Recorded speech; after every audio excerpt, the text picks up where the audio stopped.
நண்பர்களே, நான் உங்கள் நிர்மலா அரவிந்த் பேசுகிறேன். இன்றைக்கி நம்ம வீடியோவில் எதை பற்றி பார்க்க போகிறோன்னா, செவ்வாழை மரத்தை தாக்கக்கூடிய நோய்களை பற்றி தான் இன்றைக்கி நம்ம வீடியோவில் பார்க்க போகிறோம். இங்கே பாருங்கள், செவ்வாழை மரத்தில் இந்த இலைகள் மூலிமா தாக்கக்கூடிய நோய்களை பற்றி இன்றைக்கி நம்ம பார்த்துடலாம்.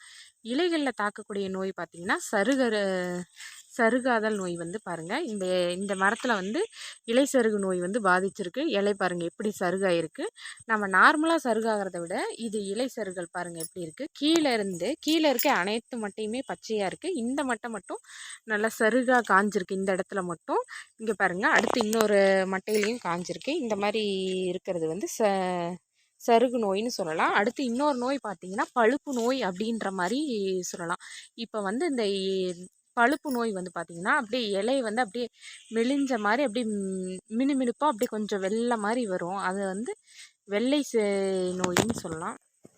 இதை பழுப்பு நோயின்னு சொல்கிறாங்க. இந்த வாழை மட்டை கருகருன்னு இல்லாமல் அப்படியே பழுத்த மரம் மாதிரி அப்படியே பழுத்து போன இலை மாதிரி இருக்கிறதுனால அது பழுப்புன்னு சொல்கிறாங்க. இப்போ இந்த மாதிரி ஒரு மரத்தில் மட்டும்தான் நமக்கு தாக்கியிருக்கு. இது ஒரு மரத்தில் தாக்கின உடனே காடு ஃபுல்லாக எல்லாமே பரவிடும். அதுக்கு இலைக்கு மருந்து அடிச்சாகணும். இலைக்கும் குருத்துக்கும் நம்ம மருந்து அடிச்சிட்டோம்னா இது முதல்லையே ஆரம்பத்திலேயே கண்ட்ரோல் பண்ணிடலாம். இந்த மாதிரி சருகு நோயை மற்றபடிக்கு நம்ம மருந்து அடிச்சிடலாம். வாங்க நண்பர்களே, இந்த மருந்து தான் நண்பர்களே நம்ம இன்றைக்கி இலைக்கு மேலே நம்ம அடிக்க போகிறோம். நல்லா பார்த்துக்கோங்க. இன்றைக்கி நம்ம ஆள் வச்சு மருந்து அடிச்சிடலாம். இங்கே பாருங்கள், இந்த மருந்தை தண்ணியில் கலந்து ஒவ்வொரு டேங்க்கு ஒவ்வொரு மூடின்ற விதம் அளவு மூடியில் நீங்கள் கலந்து அடிக்கலாம். இங்கே பாருங்கள், இந்த மாதிரி அடிக்கும்போது இலை சருகு நோயும் இலையினுடைய நீட்சி நல்லாயிருக்கும். மரம் இந்த 6 மாதன்ற ஸ்டேஜ் நல்லா அரும்பு கட்டி அரும்பு வெளியே வர ஸ்டேஜ். இன்னும் 3 மாதத்துக்குள்ளே கொடை ஈன்ற ஸ்டேஜுன்றதுனால இந்த ஸ்டேஜில் நம்ம கண்டிப்பாக நோய் தாக்குதலுங்கிறது நம்ம கட்டுப்படுத்தி ஆகணும், கம்பல்சரி. அதுக்காக நம்ம இந்த மருந்து அடித்து நம்ம இலை நோயை கட்டுப்படுத்திக்கலாம். இங்கே பாருங்கள், நல்ல எல்லா இடமும் மரத்தினோட மேலேருந்து கீழே வரைக்கும் போகுது.